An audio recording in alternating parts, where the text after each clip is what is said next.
দেশের মানুষের জন্য পরিকল্পনা দরকার। কোথায় তাদের পরিকল্পনা? আমরা সাফ জানিয়ে দিচ্ছি, এখন থেকে আধিপত্যবাদের ছায়াচ্ছিন্ন বাংলাদেশে রাখা হবে না। জাতীয় সংসদের পর এবার স্থানীয় সরকার নির্বাচন নিয়ে তৃণমূলে বইছে ভোটের হাওয়া। বিশেষ করে সিটি কর্পোরেশনগুলোতে তোড়জোড় চলছে। বিএনপি ও জামাতের তৃণমূল পর্যায়ে সম্ভাব্য মেয়র ও কাউন্সিলর প্রার্থীরা ভোটের আগাম প্রস্তুতি নিতে শুরু করেছে। পিছিয়ে নেই নতুন রাজনৈতিক দল জাতীয় নাগরিক পার্টিও।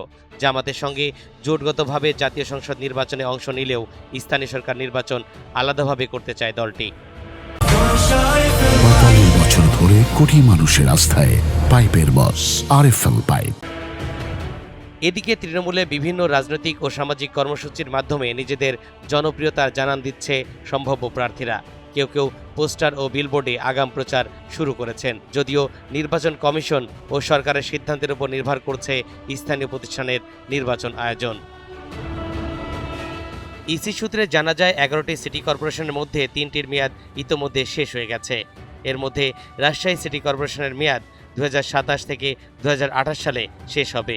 নিয়ম অনুযায়ী সিটি কর্পোরেশনের পরিষদ ভেঙে দেওয়ার ১৮০ দিনের মধ্যেই ভোট গ্রহণ করতে হয়। জুলাই গণ অভ্যুত্থানের পর অন্তর্বর্তী সরকার সিটি কর্পোরেশন পরিষদ ভেঙে দিলেও রাজনৈতিক দলগুলোর মধ্যে মতপার্থক্য থাকায় ওই সময়ের মধ্যে নির্বাচন অনুষ্ঠিত হয়নি।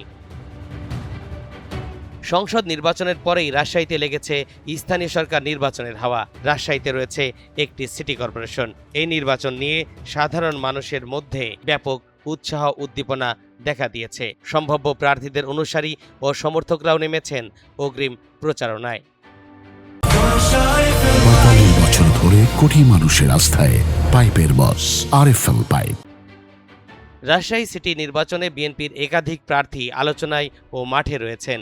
তাদের মধ্যে সবচেয়ে আলোচনায় রয়েছেন রাজশাহী সিটি কর্পোরেশনের সাবেক মেয়র মোসাদ্দেক হোসেন বুলবুল।